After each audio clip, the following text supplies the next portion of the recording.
Material Differences. Chapter 4, Part B. Into the Dark with Purpose. Once he parked and turned off the car, he got out and headed around to open the hatch and rearrange their cargo so he could open the trap door and get at his armor beneath. First, he took off his shoes and pants to just be in the nylon shorts he wore beneath them. Reaching in, he pulled out the leg section of the suit, stepping each leg into place as he stood up, and the armor began to rise up around his legs, securing itself into place as it did. Once he felt it cinch tight around his waist, he pulled off his vest and long sleeve to be down to his thin workout shirt beneath. Pulling the torso of the armor up out of the hold, he handed Raven the chest piece. He leaned back to let the back of it grab at his shoulders and click into the legs before he leaned forward as Raven pressed the chest piece into place. Then he waited as he felt the halves extend and connect around him as it all clicked into place. The shoulders extended down to his elbows as he felt the material lightly squeeze at his flesh once secure. Next were the gauntlets, which were easy enough to slip each hand into and then turn and click to lock them into place. With the main suit now on, he picked up his helmet, pulling it on and pressing the tabs to lock it in. For a moment, his world was nothing. The weight of the armor was very heavy on him as he was now carrying more than his own weight in gear. He couldn't hear or see outside of the insulated helmet until it powered up, and he could see the world around him once more. The weight lifting as the power came on and the servos engaged. A systems check began to roll past his eyes, and he slowly would close and open each hand, before going through a small routine of movements and exercises to make sure everything was operating smoothly. Everything was green.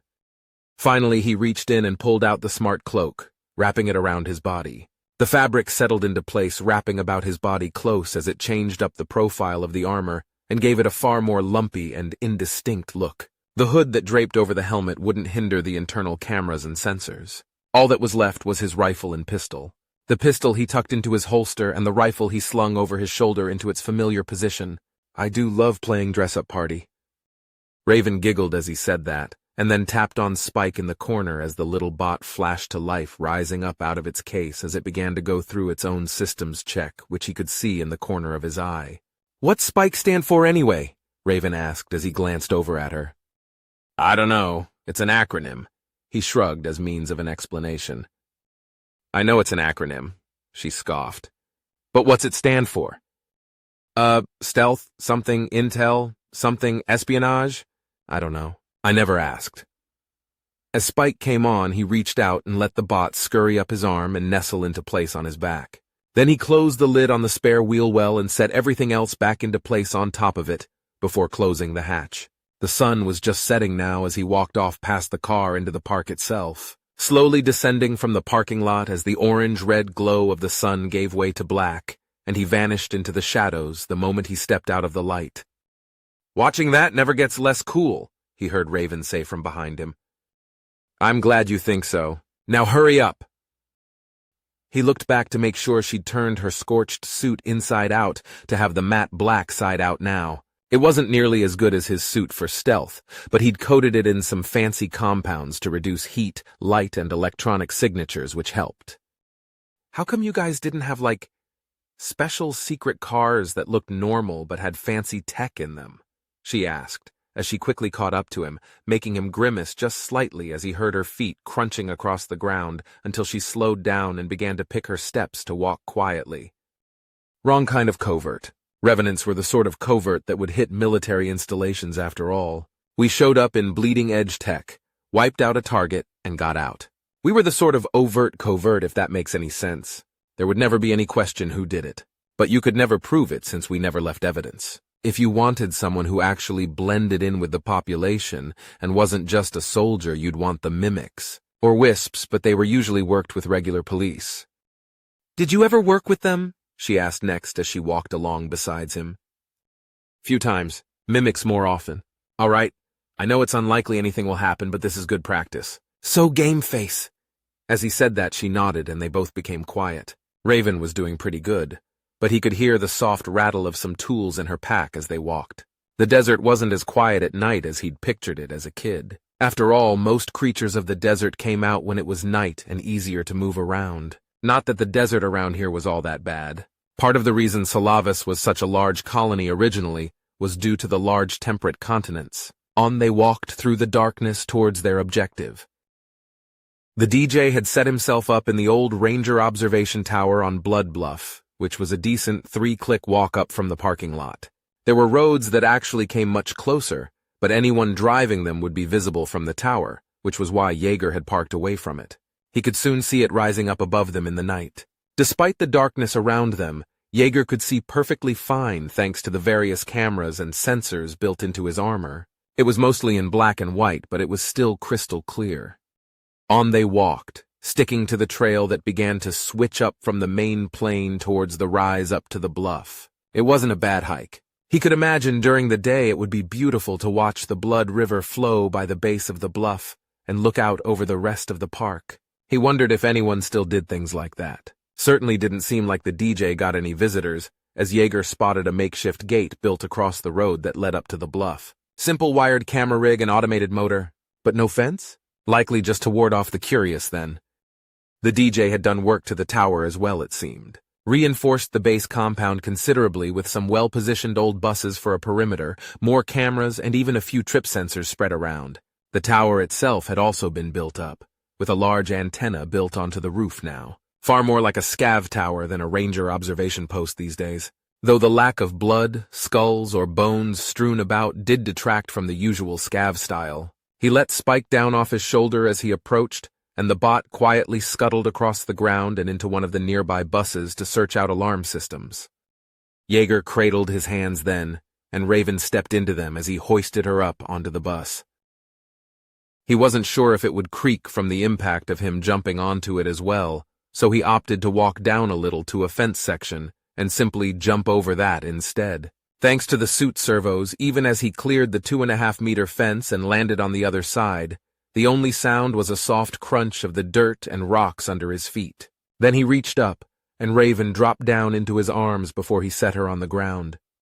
As they approached the tower itself, the spotlight lighting up their section of the compound flickered and went dark, and he got the all-clear on alarms and cameras from Spike. Walking up to the nearest door, his vision gave him a view of the lock on the other side. First, he set his hand against the key fob set into the door to let his suit interface. After a moment, he heard the lock click open. Then he waited for a green flash to show there weren't any tripwires built into the door itself. Thankfully, the hinges were well oiled, so the door swung open quietly, and he stepped inside as Raven followed behind. The interior was well lit in some places, but had a lot of hard shadows around as Yeager looked around what seemed to be servers and computers set up around the base level. While he didn't know much about radio stations, it certainly seemed like more than one would need to run one. Curious. Either way, even as he moved from light to shadow and back, his vision remained clear as the helmet seamlessly corrected his vision. He could hear muffled talking and walked up the stairs he saw to the side to the next level. This must be the main level because he saw a kitchenette in the corner that was messy with dirty dishes and plates of half-eaten food, plus a bed in the corner. Then there was the DJ sitting before a homemade DJ booth of sorts. Well, to all 10 of you who can still hear me, I hope you're ready for another set. This is DJ JD bringing you It's a Love Beam, baby. It's a love beam, maybe? He said and tapped a button on his console before starting to bob his head to the beat of the song that started to play. Yeager just waited, standing behind the guy as he looked around the level. Besides the bed and messy kitchenette, there were maps, schematics, and all sorts of pictures and papers pinned to a wall to one side. It even had bits of red string tying things together. For someone so obviously tech-savvy, he wondered what the point of all the physical documents were. Then he focused on the DJ once more, waiting. It took perhaps 10 seconds, but the DJ finally pulled his large headphones off and turned around in his chair, going too far as to stand up only to see Yeager standing before him. Physical features suggested a mixed African and Asian heritage from Earth, possibly late 20s in age, dry scalp. He needed better shampoo. No visible indications of drug or alcohol abuse. 180 centimeters, 66 kilograms, rather average. His shirt had some sort of band logo on it his suit didn't recognize. Must be post-war, or just obscure. "Hello?" Yeager replied to the startled scream. A revenant? Look, man. I don't know who I pissed off, but I promise. I swear, up and down on the Lord Jesus Christ original or 2.0 or Buddha, or Voidbringer, or even Kazal, or whatever deity you want, that if you let me go, I'll vanish. I'll disappear! Gone! Finiato! Never to appear again! He stammered out, hands raised before him. What? Why would we be here to kill you? Raven leaned out from behind Jaeger then, who remained perfectly still before the DJ. We're here to help! Help? There are little revenants? The DJ stammered in confusion, looking from her up to Jaeger. This is my daughter, Jaeger explained simply. That's a thing? The DJ asked, and Jaeger just kept staring, letting the silence build after the question. Not that I mean that. Not that she's a thing. No, sir. Lovely, lovely daughter, Mr. Revenant, sir. I meant that the thing in which I referred is that I didn't know revenants could have kids. That's the thing I meant. Jaeger hadn't seen someone look at him with that much fear in so long. It was still so satisfying to have a reputation that struck people so hard. My name is Raven. I'm a big fan, Raven said as she walked around Jaeger and extended a hand to the DJ. He nervously reached out and shook her hand then. That's a good strong handshake, kid, the DJ remarked. My dad says dead fish are for eating, not handshakes, Raven helpfully explained as the DJ just gave a more confused look from her up at Jaeger. I heard from your broadcast that your gear isn't working right, so we're here to help fix it. She lifted her toolkit up in the air then to show it off. Oh. The DJ stammered through a variation of confusion, understanding, and more confusion. Raven, go check his gear up top, Jaeger said, and she nodded before heading over to the stairs in the corner to keep heading up the tower to start inspecting the DJ's setup. Once she was gone, Jaeger took 2 steps forward so he could lean over the DJ, who was now leaning back in his chair, as if trying to somehow melt through it and slither away from him. My daughter is a big fan. That's cool, man, sir. Mr. Revenant, sir. The DJ gulped hard as he looked up at Jaeger with wide eyes. She wanted to help repair your gear, but I'm here for other reasons. You see, I'm new to the neighborhood, and I'm looking for friends. Would you like to be my friend? Jaeger asked, and the DJ began to nod very rapidly. Yes, sir, I would like to be your friend. Jaeger had missed that sort of expression in a person's eyes, that fear, the knowledge that Jaeger could kill them in 1,000 different ways if he so chose. It was an addicting sort of expression to see. It was a power that spoke deep to him, but then he pulled back a bit, remembering who he was now. That's good. I like making new friends. You see, I'm a little disconnected with what's going on in regular life these days. I'm a very private person, but I realize now I need to keep aware of the events of the broader area and even Salavis as a whole. So if there's ever anything you specifically think I need to know, then start one of your news segments with the phrase, "To all you lost souls out there," or something along those lines. Got it? He asked. To all you lost souls out there, the DJ repeated with a nod. Good. Jaeger extended his arm then, and Spike dropped out of the ceiling onto his arm, which made the DJ jump in surprise for a moment. Spike gave the DJ a once-over before scurrying back to his place on Jaeger's shoulder. My bot here has set up a few things to help me keep tabs on you, my new friend. But should you really need my help, absolutely need it because it's a dire emergency, then you'll need this. His hand slipped in past his cloak to pull free what looked like an old clicker lighter, which he tossed to the DJ, who caught it reflexively. A lighter? He asked in confusion. Open it. He waited for the DJ to flick it open with that satisfying click they always had. Press the flint down 3 times rapidly, then pause, then twice. He instructed and waited for the DJ to try it as he got the alert in his helmet. Now just press it twice rapidly to deactivate. The alarm turned off. Okay, may I ask, why me?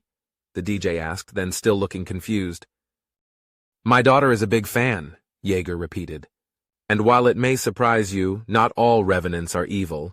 She thinks I should take a greater hand in improving life around here. And I've decided she's right. What, like, beat up bad guys and handing them over to the cops? He asked with a confused frown. Jaeger just adjusted his grip on his rifle and slowly shook his head. Right, that makes more sense. The DJ gulped at the notion. Well, can I just say I'm glad you're not here to kill me? Yes, evidently you can, Jaeger replied and let the DJ frown in confusion at the response. The interference with your broadcasts. When did that start? 2-3 weeks ago? Just before the Space Vikings showed up. Or after, right around that time. The DJ stammered a bit as he was put on the spot. Yeager frowned inside his helmet. Space Vikings? He asked. I mean, yeah, you didn't, right, you're not, yeah. They, showed up, started raiding a few places. The DJ shrugged. Space Vikings? Yeager repeated. 'Cause they've got, like, axes and shields and stuff. Not like regular. I mean that fancy material stuff. The DJ waved his hands around as if that helped explain it. Dealloy? Yeager suggested. It was a blend of diamond and other materials into something not just hard but resistant, so it didn't shatter so easily. It would sure make for great axe heads and shields, he supposed, but that was expensive for melee weapons. Yeah, the blue, shiny, fancy stuff? The DJ shrugged. Where are they raiding? Yeager asked next. Just all over. The Pact has brought in more troops. He waved a hand at one of the maps that were pinned to the wall. When you first showed up, I thought maybe I'd stumbled across something big, and you were sent to kill me and cover it up. No, Yeager said flatly as he looked at the map and let his cameras mark the positions. It did seem rather random. They got a name? The Dregs or something. Just advanced scavs, I guess, the DJ suggested with a shrug. Any official Pact forces around here? He asked. There was, some cops who told me not to venture any further north through the park for a bit. I was hoping they'd take care of the local scavs. But no, I still had to pay tribute. Yeager looked back at the DJ then. Tribute? Must be more civilized scavs then. Yeah, the local cops say they can't find them, but that's just to cover their reluctance to try and drive them out. They're holed up in the old Rainbow Quarry northwest of here. The DJ started to point to a map. I know the place, Yeager informed him. Oh, well, yeah, they prey on the area, but it's like a fortress and the cops aren't going in. So locals like me get the shaft. So yeah, I hope the Pact, whoever they are, would do something, but I haven't seen anything from them. Just these creepy howls at night. Really been freaking me out lately. The DJ shivered as he mentioned it. Ravex. Why would the Ravex need to do training exercises in a desert, especially a mild one? Well, that explained the comms interference. Standard protocol for them. They must be hunting, but not the scavs, apparently. Okay! Yeager looked over to see Raven coming back down the stairs. I gave all your gear a once-over. It should be good, or better at least. Raven, you'll stay here for the night. I need to go hunting, Yeager told her. What? You're just going to leave your daughter here with me? Aren't you worried about her being safe? The DJ asked, and Yeager turned to look at him carefully. Should I be? He asked in his most menacing possible tone, which had the guy quickly waving his hands. No, not what I meant, because we are now friends here. All friends, good friends who don't murder each other in the middle of the night. He gulped hard as he looked up at Yeager with fresh fear. That's what I thought. Yeager nodded. Besides, there wasn't a single gun in the whole tower the Spike had seen. He really didn't think the kid was any threat. Besides, Raven could handle herself. He walked over and gave her head a stroke. Be good. Feel free to let him see the real you. I've got an eye in here just in case. He had already checked the feed from the cameras Spike had placed, and they were all clear. Okay. Happy hunting, Dad? She replied and gave his side a quick hug before she began to pull back her hood and mask. What? A synthetic? First I discover revenants are still around, and then they've got kids, and then there are synthetics and young ones? I have so many questions! The DJ gasped out. Well, I only have one. Yeager paused to look back at him. JD? He asked. Jasper Dong? The DJ looked embarrassed even as Yeager frowned when he heard that. Jasper Dong? He repeated somewhat incredulously. Hey, that's why it's DJ JD and not DJ Dong, Jasper replied with a shrug. Reasonable enough. Yeager nodded and turned to head out. Even before he got downstairs, he could hear Raven start to barrage Jasper with questions about music and bands. He smiled then as he left the tower. As he headed out into the night and once more blended in with the darkness, he could feel that old, familiar excitement building within him. As much as he taught his kids to protect people and be good, there was a darkness inside him which he just couldn't totally shake. He was excited because he knew that tonight he was hunting again. Tonight he would kill. Human, Xeno, both. It made no difference to him.